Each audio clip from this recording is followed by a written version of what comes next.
Bonjour à tous et bienvenue sur Ouest France pour un nouveau numéro de 15 minutes chrono. Pour cette émission, nous allons aborder les demi-finales et la finale de la Coupe du Monde qui opposera les deux nations les plus titrées, la Nouvelle-Zélande et l'Afrique du Sud. On abordera également le 15 de France et Antoine Dupont. Pour parler de ces sujets, je serai accompagné aujourd'hui de Laurent Frétinier, chef des sports d'Ille-et-Vilaine et envoyé spécial Ouest France sur la Coupe du Monde. Bonjour Laurent. Bonjour Julien. Avec nous également Clément Maillard, expert de la rubrique rugby Ouest France. Bonjour Clément. Bonjour Julien, bonjour Laurent. Salut Clément. Messieurs, on connaît enfin l'affiche de la finale de la 10e Coupe du Monde de rugby. Ça sera donc les All Blacks néo-zélandais face aux Springboks sud-africains.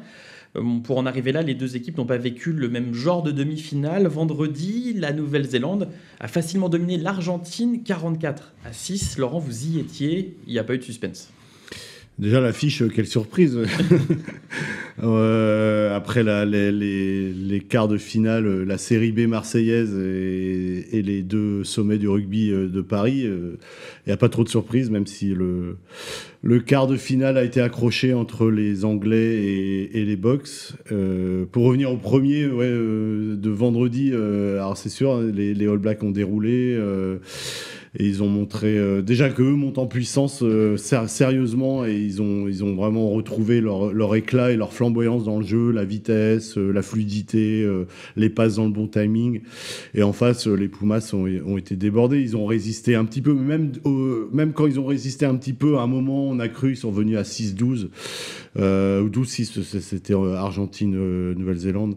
On s'est dit, ouais, peut-être un petit espoir et tout. Puis direct, il y a eu pénalité sur le coup d'envoi. Et puis, on a vu les Blacks ont accéléré. Quand ils voulaient accélérer, ils marquaient des points. Ils ont accéléré à la 39e, avant la mi-temps. Ils ont marqué. Et au retour du vestiaire, 43e, ils marquent. Le match était plié. Donc, on parlait de points. Il y en a eu 38 d'écart en demi-finale. On n'avait pas vu ça depuis 1987. Et la victoire des Blacks contre les Gallois, c'était 49-6. Clément, c'est pas un peu déceptif de voir autant de différences de niveau à ce stade de la compétition ? Bah si, mais on parle de série B et puis pas de série A, ça c'est en foot en Italie, mais il y a deux vitesses dans ce mondial et puis il y a aussi le tirage au sort, le tableau qui fait beaucoup, malheureusement peut-être aussi. Alors il y a 3 ans c'était peut-être une bonne idée ce tirage au sort, mais aujourd'hui les forces en présence ont changé et puis on a eu 2 demi-finales en quart de finale avec France-Afrique du Sud et Nouvelle-Zélande-Irlande, très clairement, sans non plus d'évaluer ce qu'ont fait les autres équipes, bien entendu. Et il y a un écart de niveau qui est certain, alors qu'il s'est moins vu sur Angleterre-Afrique du Sud. Mais c'est vrai que sur Nouvelle-Zélande-Argentine, c'était frappant. Et trop frappant pour les Pumas, qui ont fait ce qu'ils ont pu. Mais je pense qu'il y a aussi peut-être une montée en puissance des All Blacks qui est impressionnante. Ils retrouvent vraiment de leur magie, comme l'a dit Laurent. Et l'écart était trop grand pour l'Argentine, malheureusement. Après, quand les All Blacks jouent à ce niveau-là, quand ils arrivent à mettre en place leur jeu, leur vitesse de jeu, ils sont imprenables. Ils peuvent même mettre 30 points à n'importe quelle équipe. On va reparler de la finale tout à l'heure. Ça peut être serré, mais ça peut aussi dérouler. Attention, parce que c'est ultra impressionnant quand ils ont trouvé le timing, parce que c'est pas que du jeu de baballe, de 3/4 exceptionnel qui vont vite. Ça commence devant avec déjà une première ligne qui impose sa loi en mêlée. Donc, du coup, ça va. Là, on passe à la finale. Je suis désolé pour votre conducteur, mon cher Julien. Peut-être qu'on peut. On va dire juste un mot rapidement, peut-être de l'Angleterre à la fin, que c'était beaucoup plus accroché. Mais c'est mérité quand même cette victoire des Box, Laurent ? Alors après, le mérite dans un match aussi moche que ça, je sais pas du tout si on peut. Oui, au bout du compte, en tout cas sur le niveau de jeu, sur la compétition, je pense que quand même que les Springboks sont supérieurs. Après, les Anglais ont mis en place un plan, une stratégie basée sur le jeu au pied, la dépossession, avec, je sais plus, j'ai pas compté s'il y a eu 30 ou 40 chandelles. Mais en tout cas, ces chandelles, elles ont ni illuminé le match, ni réchauffé l'atmosphère.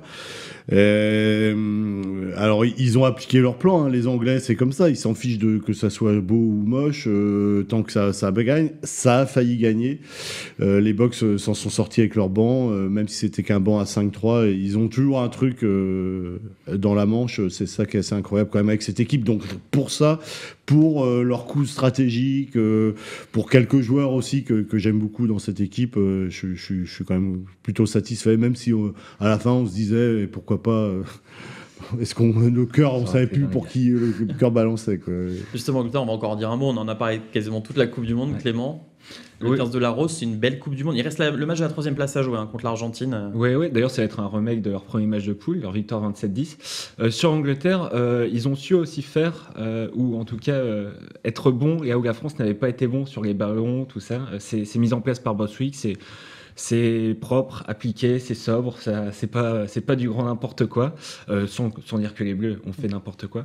Ils ont une génération qui part tout de même de trentenaires, et on a 8 sur 15 dans leur 15 de départ contre l'Afrique du Sud. Mais il y a des jeunes qui arrivent, des Oliche Soum, Joe Hayes en pilier qui remplace. Martin, le deuxième ligne, exceptionnel. George Martin qui a été très bon pour sa première titularisation à 22 ans en demi-finale. Il a fait reculer les DHC-Bets et compagnie, impressionnant. Ils ont un steward derrière qui a joué alors qu'il n'était pas en quart, donc il y a un renouvellement. Ils ont fait une Coupe du Monde, ils ont une base de travail, on va dire. C'est pas très spectaculaire, comme tu disais, c'est voire moche. C'est un euphémisme peut-être même de dire que c'est moche, mais ça a gagné, donc ils ont une base de travail, ça va être intéressant. Ce sera un adversaire à ne pas sous-estimer lors du prochain tournoi pour la France, par exemple. Donc Laurent, on va aborder la finale maintenant. Une chose est sûre, on va avoir peut-être la plus belle affiche, l'affiche rêvée, avec les deux sections les plus titrées. Elles ont 3 Coupes du Monde chacune. Mais avant de se projeter sur ce choc prévu samedi prochain au Stade de France, on va écouter le All Black Aaron Smith et le Sud-Africain Chelsea Colby qui nous parlent de cette finale. It's been a big couple of weeks, and it's a great feeling, all that work, and even this year, this was the dream of mine to be in the dance, to make the final and give ourselves an opportunity. But there's a lot of hurdles we had to go through to get here. But it's a really satisfying feeling. But the work only really starts now, and it's about watching tomorrow, getting our bodies right, and we've got a chance to win the World Cup, and that's what you dream of as a rugby player. New Zealand, South Africa, it's a great history. Whenever the two teams meet, we know that it's going to be a massive physical battle, and one that's been there for years. But for us, is just to focus on ourselves, to be quite honest now, and make sure that we prepare as well as we can. We recover from tonight and shift our focus purely on New Zealand for next week. Bon, messieurs, à quel genre de finale s'attendent entre ces deux nations qui se sont jouées cette année déjà? Une victoire de chaque côté, Laurent? Alors, il y aura évidemment encore un plan sud-africain, il faudra voir lequel. Comme je disais tout à l'heure, les All Blacks ont des arguments à tous les niveaux pour y répondre. Ça commence devant, donc et en plus leur première ligne est assez fraîche. Leurs deux piliers titulaires, De Groot et Lomax, ont joué assez peu en poule parce qu'ils étaient blessés. Un était suspendu et l'autre blessé. Et Cody Taylor, le talonneur, est un moteur incroyable. En deuxième ligne, ils ont le choix. Ils ont pu se permettre de laisser Brody Retallick sur le banc pour que le vieux Whitelock, qui va jouer sa 3e finale de Coupe du Monde, voyez-vous, 3e finale de Coupe du Monde, quand la France n'arrive même pas à dépasser l'écart, lui il en joue 3. Et donc Whitelock ou Retallick, c'est à tous les niveaux, et puis évidemment leur 3e ligne menée par un Sam Cane dont c'est un renouveau absolu, avec Frizel et Hardy Savea. Donc devant ils ont les arguments à tous les niveaux, pour le jeu au sol, pour le combat, pour la touche, et donc ça va déjà être un énorme combat devant. Et je pense quand même que dans le jeu ils sont largement supérieurs dans les intentions de jeu, et puis ils ont des Factor X qui sont pour moi encore aussi au-dessus, parce que je pense qu'un Will Jordan il va manger les ballons sur la tête de Colby et RNC, quoi. Donc, petit prono pour la Nouvelle-Zélande à écouter. De toute façon, là, faut faire parler le cœur quand il reste plus qu'un match. Et là, moi, clairement, oui. Alors, vous disiez que c'était une affiche de rêve. Alors, c'est la plus belle affiche en termes de palmarès, mais l'affiche de rêve. Il fallait la France, l'Irlande. France-Nouvelle-Zélande, c'était l'affiche de rêve. C'est un bon plan B, quoi. C'est un bon plan B. Ouais. Clément.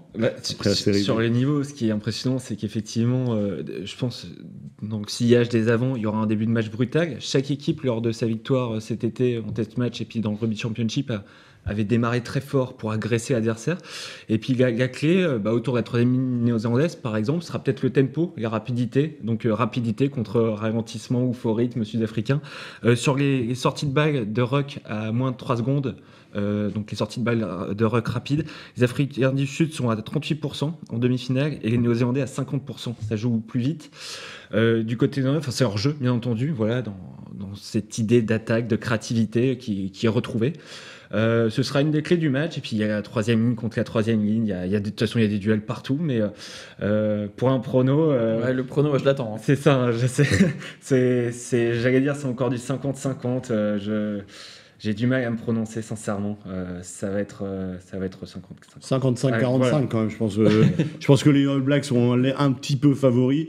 Et tout dépend. C'est vrai que l'entame de match va être crucial, comme souvent. Mais là, on a vu contre les Français que les Blacks n'ont pas marqué sur leur temps fort et ils l'ont payé ensuite. Et je pense que l'enjeu des Box, ça va être de retarder ce moment, de la mise en action, de retarder les sorties rapides dans les rucks, parce que c'est là où ça va très vite, parce qu'on oublie les centres aussi, Rieko, Ioane, et dès que ça se met en route, c'est impressionnant. Mais franchement, je pense que là, ils sont un peu comme en 2015, ils sont montés en puissance, et là, ça va.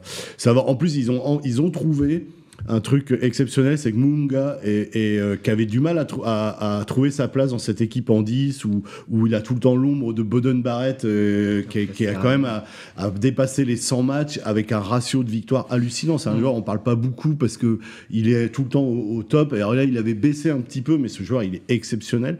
Et là, avec Barrett en 15, ils ont trouvé une articulation qui date depuis 4 ans, mais là, ils ont trouvé les clés où Munga est libéré. Il est très bon, il lance des choses. Il a juste oublié de donner le 4e essai à Jordan, mais ça, on peut lui pardonner. Il est très, très fort. Et dans ces duels dont on parle, je pense que sur l'articulation Munga-Beauden Barrett, il y aura un autre duel très important sur cette finale. C'est Diarende, Jordi Barrett, le frère. Ouais, et je crois que Jordi Barrett aussi permet cet équilibre global. Et j'ai l'impression que les All Blacks ont enfin trouvé la solution.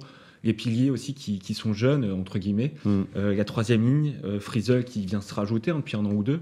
Il y a une globalité qui leur permet d'être là, et après on verra, parce que les Sud-Africains, ça reste une machine de guerre, quoi. Oui, parce que face à ça, il y aura sans doute un coup stratégique. Est-ce qu'ils garderont reconduire encore la même équipe 3 fois de suite? Il y a quand même une équipe vieillissante, un Vermeulen, est-ce qu'il ne va pas relancer un Viseux? Je pense que de toute façon, on peut s'attendre avec les Erasmus et Nienaber à un coup stratégique, et au moins sur le banc. Après, sur le banc, ils ont aussi des remplaçants. On a vu leur mêlée avec le pilier gauche Enche, là, qui a atomisé Sinclair. C'est quand même un client, Sinclair. On avait dit que la finale 2019, les Anglais l'avaient perdu sur le protocole commotion de Sinclair, justement. Donc là, il a eu 3 pénalités obtenues de ce côté-là. La 4e à droite qui permet le coup de pied de Pollard à 50 mètres. Il y a des arguments des deux côtés, mais il y a aussi un banc chez les Blacks.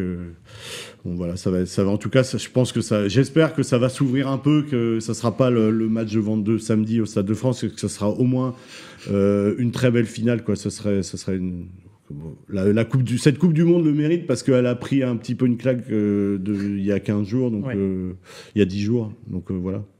Bon, on le disait, ces deux équipes se connaissent très bien. Ils vont se compter pour la 6e fois en Coupe du Monde. Et pour 15 minutes chrono, Antoine Ripoche revient sur l'historique de ces confrontations. Après 1 mois et demi de compétition, l'affiche de la finale de la Coupe du Monde de rugby est connue. La Nouvelle-Zélande affronte l'Afrique du Sud ce samedi au Stade de France. Gros plan sur les 5 face-à-face des deux équipes jusqu'ici dans l'histoire du tournoi.